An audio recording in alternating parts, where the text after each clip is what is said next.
The Federal and Vale Hospital jointly present the Madurai Marathon 2025. This event is co-presented by Walking Shoe Company and powered by PSNA College of Engineering and Technology and Tucker EV Chargers. Run for bone and joint health on Sunday, December 21. Entry is free. All are welcome. The long-standing Mahatma Gandhi National Rural Employment Guarantee Act, MGNREGA, which guaranteed 100 days of work, is being scrapped. And in its place, the government has introduced a new law called the Viksit Bharat Guarantee for Rozgar and Ajeevika Mission Gramin, or VBG. This has led to sharp clashes in the parliament. The government calls it a reform, while the opposition looks at it as rebranding. I'm Sonakshi Awasthi, and today I'm speaking to Puneet Nicholas Yadav, political editor at The Federal, who will explain what's really behind this move and why it matters. Puneet, what exactly is the shift from MGNREGA to VBG bill? Well, aside from the title, where you had an earlier title which was not playing into any kind of a political narrative, which is a more neutral name, named after the father of the nation. You're shifting now to a name which the long form is anyway very difficult for anybody to remember, but the short form, because of the insertion of the word Ram in it, plays to the strengths of a particular political formation or party, which is the BJP. So that's, of course, one which is very in your face. Then the more substantive changes are that, if I can explain it to you with an example, that what you had earlier was a framework that gave you a constitutional guarantee, a legal guarantee, where you as a layman, if you wanted work, you could simply go ask under NREGA that I need work. There was a 100-day period in a year where you could have asked for work for those 100 days. That can be 100 days at a stretch, or it can be 100 days, in parcels. And you had to be given that work. If you were not given the work after a certain period of you asking for it, you had to then be given an unemployment allowance. Right. That is what the framework earlier was. And this entire money had to be paid by the centre, the wage bill, as they call it, or the salary bill, whatever you want to call it. What has been done now is that the centre is only going to pay 60% of that money. The remaining 40%, the states have to raise on their own. Secondly, because the states are already under a lot of financial burden, because the states' revenue streams, the money where they are able to make money from, where those revenue streams have dried up because of the GST, because now all the taxes that are collected go to a central pool, and then the centre gives it to states. You'll get this much, you'll get this much. The states have very limited revenue streams. You're going to add burden to their existing coffers by saying now 40% you pay. So what will eventually happen is that this demand-based thing, where people were going, asking for work and getting work, even if they were not getting work, they were getting an allowance. If they were getting work, they were getting a wage. Now, the states will say we don't have the money. So the encouragement that you had earlier in this NREGA, where the states didn't have to bother, because before the budget of the next year comes, the state had to give an estimate to the government that, okay, this is what we think we will require for NREGA. This is our work plan. These many people we estimate will come and join the NREGA workforce in the coming financial year. You give us money accordingly, and that money was then given. Now the centre will decide how much money we want to give to which state. The centre will decide where that money has to be spent. The centre will decide for what kind of work it will be spent. All of that will be decided by this centre, but the centre will not fund it fully. They'll only give 60%. If you exceed that 60%, the states will have to bear that expense on their own. So either the states will then say that, okay, fine, our estimate, say, is of creating 100 jobs, let us only give 60. In any case, on an average, by the government's own data, although the guarantee is of 100 days, most states have not been able to provide more than 55 days of employment because there's no money. Because the government, the center is not giving the money that is owed to the states, and because of various other factors. So it will become worse. You'll dismantle the scheme. And this was the one scheme that had made a huge difference on financial distress among people. People at the grassroots in villages, people who don't have the wherewithal, the kind of jobs, the avenues to find work. For them, this was a lifesaver, and now you're taking that away. It's as simple as that. So do you think that there's really a need to change MGNREGA? Change MGNREGA is a different thing. See, any law, any scheme is never perfect. There is always scope for improvement. But the very word that there's scope for improvement means you need to, make it better, not make it worse. It shouldn't be a dismantling of the scheme, right? So, if you're going to say that, fine, we're not going to give you the money, we're not going to give you any autonomy on deciding where you want to create the job, we're not going to give you any autonomy on how many jobs you want to create, nothing we will give, and we will also cut down on the monies. How is it improving the system? One of the reasons that the government has cited for bringing in this new law is that there was a lot of corruption in MGNREGA, which has been the most general kind of allegation against any central scheme. Anything that the government does, the most easy thing to say for anybody without any proof in hand is, there's a lot of corruption. Easiest. The issue here is, if there was corruption, what should you have done? You should have then said that, okay, there is this kind of corruption, there is pilferage, there are people who are making money on the side, work is not being given, whatever, fake wage bills are being made. So to curtail that, this is the system we are bringing in. That is not happening. Yesterday, 8 hours, Lok Sabha debated this bill. From around 5:30 in the evening to 1:36 a.m. at night. And today, the minister concerned, Mr. Shivraj Singh Chauhan, gave his reply. Not one instance of corruption was actually quoted. Which case in the UPA government was very corrupt, so they didn't bother. Last 11 years you've been in power. Have you been able to find a single case of corruption which you have pursued, which has gone to the courts, where you have been able to file a charge sheet and pointed out that this is a MGNREGA related issue and this is corruption here and this is the evidence? Not one. And on that one ground, you're dismantling an entire scheme. So it goes to show that your intent is malicious, it's sinister. It's not to improve the scheme. It's basically to somehow just dismantle it, to end it. Coming to the renaming part of the schemes, why do you think that BJP government continues to rename schemes instead of bringing in the new ones, rolling out the new ones? Again, I wouldn't say that they haven't rolled out anything new. They have. The proportion is very less.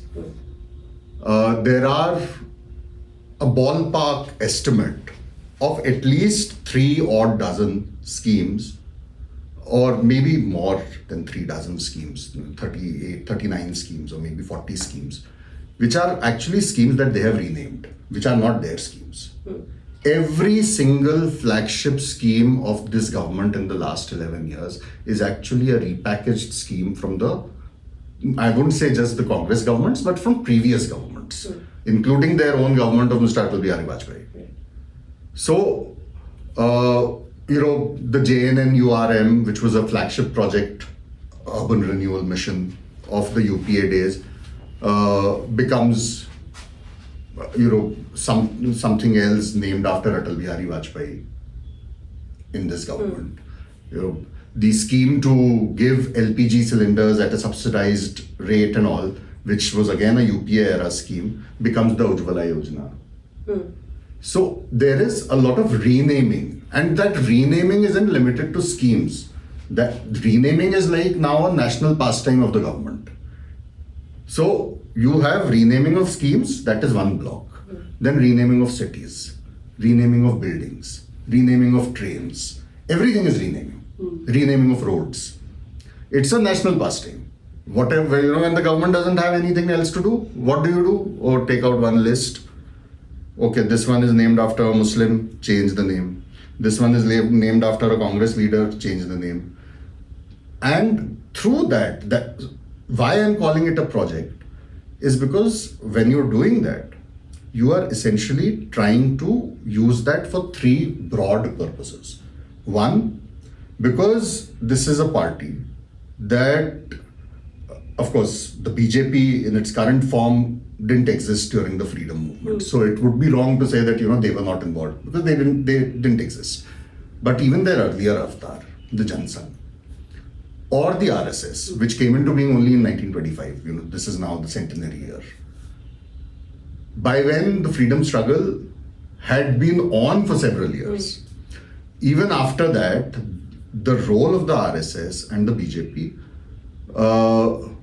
was never really to strengthen the freedom movement. In fact, they took a very dim view of Gandhi, who today suddenly while dropping his name from the scheme, they're also saying that we're also paying tributes to him.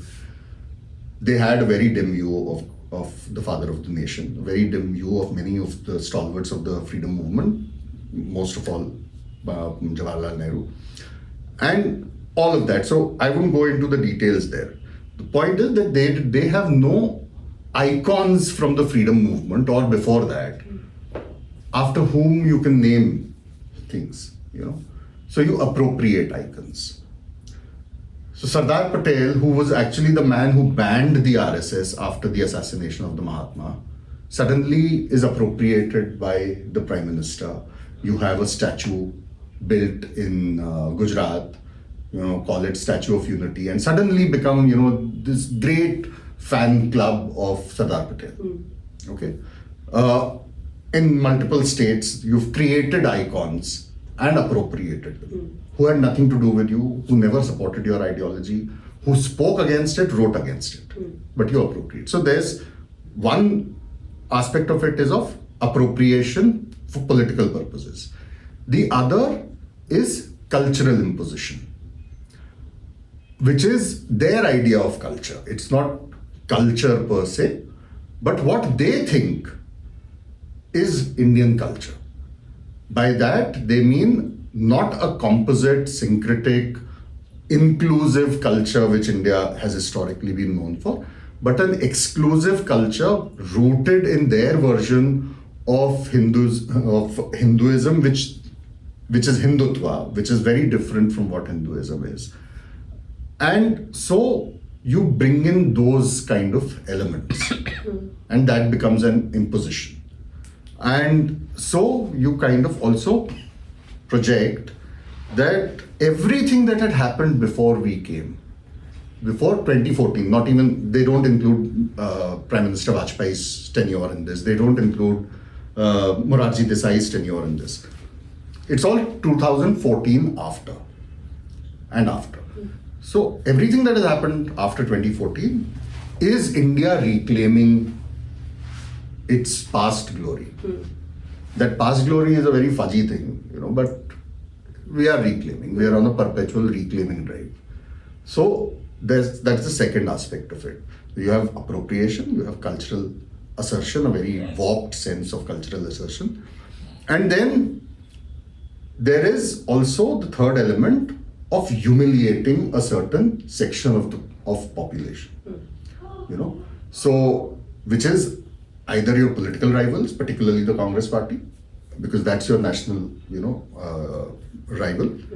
So you humiliate their icons, you'll humiliate Nehru, you'll humiliate Gandhi, anybody associated with the Congress. There, nothing has happened in the last 70 years, which we keep hearing on a loop, 70 saal mein kuch nahi hua. So that's one humiliation project. Simultaneously, the other one is for Muslims. So anything to do with Muslims, you want to scrap it, you want to call it something that you'll associate with slavery, with oppression, with all kind of stuff, with no sense of history or context. So this renaming is part of that. So so all of a sudden overnight Aurangzeb Road becomes APJ Abdul Kalam Road. And now the latest, of course, is, as the Prime Minister said, that the latest project seems to be to get rid of Macaulay mindset. I don't know how much the Prime Minister is aware of Macaulay, or whether someone's just given him a Wikipedia page and said that go and give the speech. But when he says Macaulay mindset, what one understands because of what the government has been doing is get rid of English. So impose Hindi. So you will see over the last 2 years, several of the laws that have been brought in are either directly or through acronyms in Hindi. This is a nation of hundreds and thousands of languages and dialects. Like, the DMK MP, Kanimori mentioned the other day, she asked the government, why is it that fine, you're naming laws in Hindi? Why can't you give one example of a law that you've named in Tamil, or a law that you've named in Bangla, or in Malayalam, or in Telugu, or in Marathi? No, they'll all be Hindi. Because it is, as I was saying, the second part, cultural imposition. So that's all Hindi. So it's a multi-dimensional project of renaming, which has all of these things involved in it. So why has renaming schemes become such a center state flashpoint? Do states really have a choice here? No, not really. I mean, central schemes anyway. But see, the flashpoint is not renaming of schemes. The flashpoint is, like in the case of the renamed and relaunched and soon to be dismantled NREGA, it's about center state funding, relationship, how do you fund the states? So what you're essentially doing is, it's not just renaming. Renaming is a red herring. What you're essentially doing is you're curtailing the rights of the states, rights which the Constitution gives them. Because we are a federal country, by the Constitution. It's part of our basic structure doctrine. So you're essentially breaking down that whole thing of the centers having their own autonomy in deciding various things, or the center rightfully asking the states rightfully asking the center for XYZ things. That is the flashpoint. And then imposition. So see, a lot of the states were created on linguistic lines. Okay, when the post-independence, when you had creation of states and all that. So Tamil Nadu, where you also have the history of a very robust anti-Hindi movement. Now, what purpose does this serve? To impose Hindi names on a state where you know that people won't understand. I mean, for God's sake, forget people in Tamil Nadu, certain bills that they've brought in. I come from a Hindi-speaking state. I'm from Madhya Pradesh. Even I don't know what it means. My entire education, I've had Hindi as a subject. I don't know. They brought a bill the other day called Shiksha Adhishtan. What is Adhishtan? This Sanskritized version of Hindi, which no Hindi-speaking person speaks, on a day-to-day basis. Nobody speaks like this. So, but you want to do it because you will trace your cultural lineage with Sanskrit. Which is not a language that one communicates in. Right. So it's also that. It's not about renaming. Right. So on the ground, do you see the beneficiaries see any real change when the schemes are not from the schemes? No. Okay. I don't think so, because there's a lot of confusion. It adds to a lot of confusion because now this NREGA will happen. It's been passed in Lok Sabha. It will get passed in Rajya Sabha also because the government has the numbers. But then there will be a lot of confusion in the people who were earlier enrolling themselves for NREGA work. Because now they don't know what is their entitlement. Are they still going to get that job? Are they still going to get paid? Can they still go back to, the same kind of work, or has that work also been excluded from the list? It's all confusion. It doesn't really help. So does the rebranding of the schemes translate into votes? That it does.